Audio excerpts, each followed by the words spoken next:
Welcome to Coin 6 News at 5. I'm Travis Teich in for Wayne tonight. So now's a good time to bring in our Washington, D.C. correspondent, Jesse Tenor. Jesse, you've been speaking with several members of the president's medical team today. What are they telling you about the next few days in regards to the president's health?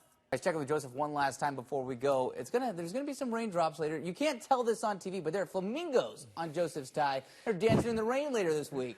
And with that, let's bring in our golf expert, Travis Teich. So Travis, Hideki has been around for the better part of a decade. What allowed him to break through and don the green jacket today? I know you needing to call me an expert in anything had to hurt you. That had to pain you, and I just appreciate Alex, our producer, putting that in.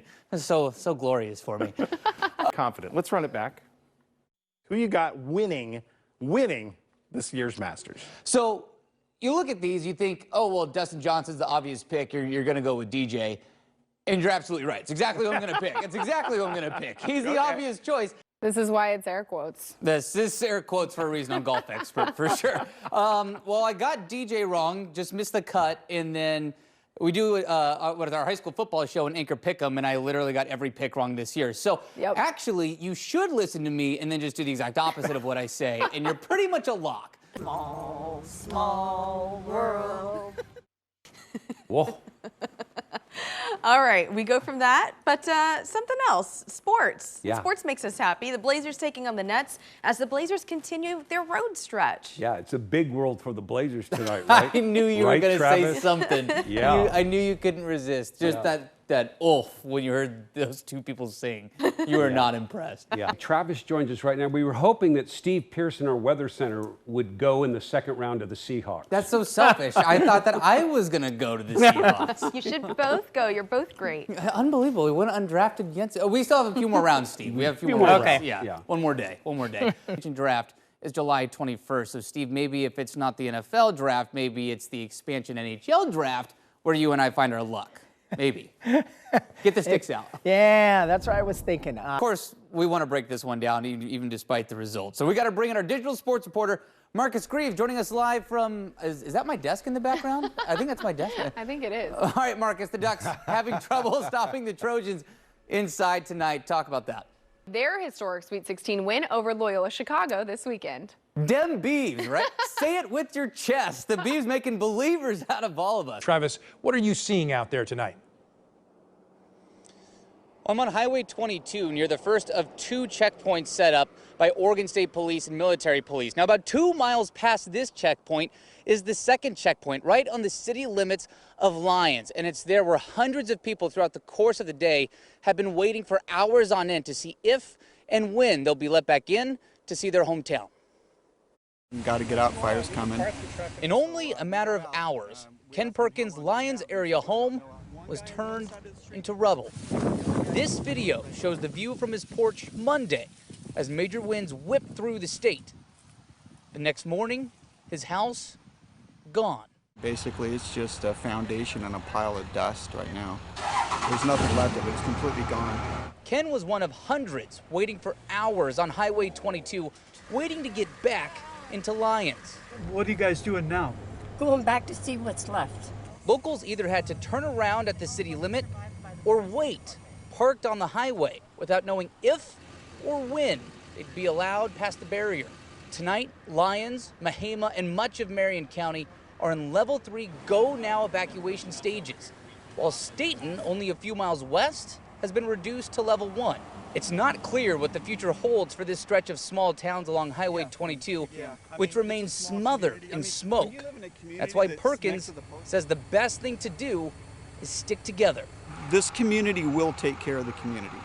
They will. People will take care of each other. Now, I heard Lindsay mention the Riverside fire earlier. I did speak to officials on the Riverside today because there's been some concern from people that the Riverside, which is just a few miles north of the Beachy Creek, could merge with the Beachy Creek. Now, officials tell me that they don't believe that that's going to happen due to the current conditions, but of course, they are prepared for the worst and will continue to hope for the best. Reporting near Lyons, I'm Travis Teich, Coin 6 News. Terrible. These images right here behind me, they are now what's left of Gates and the town of Lyons. Sadly, this is the same fate for many small towns along Highway 22. Now, there is some good news. Scotts Mills and areas east of Meridian Road, Davis Creek, and Victor Point, They have all been reduced to level 2 evacuation notices, which means people can go check on their homes, but they have to remain ready to leave. Now, our Travis Teich joins us from outside Mahema, where locals remain at a level 3 go now evacuation notice. Now, Travis, what are you seeing out there tonight?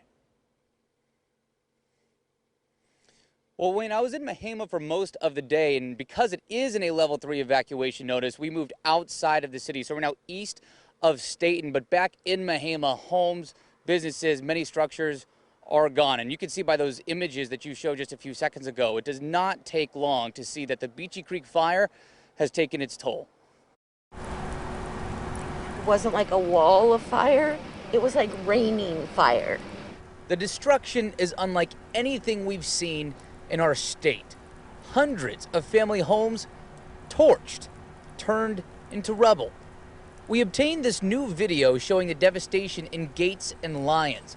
Just a few miles west of those towns, in Mahema, is the final checkpoint for families trying to visit their homes. And it's here, officials say, it's simply too dangerous to go any further. Every house on our street has been destroyed. I wasn't able to go and see what's left of my place. It's just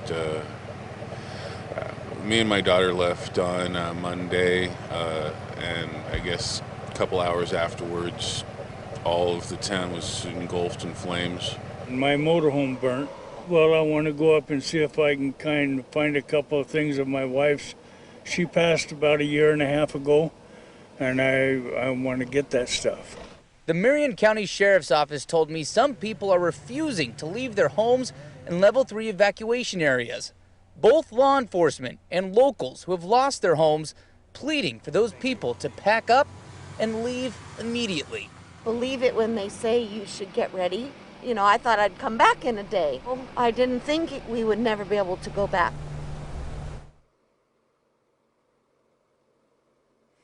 Now, the Marion County Sheriff's Office told me they do have the authority to arrest someone if they do refuse to leave in a level 3 evacuation zone, although that is very much a last resort measure. They really do not want to enforce that unless they absolutely have to.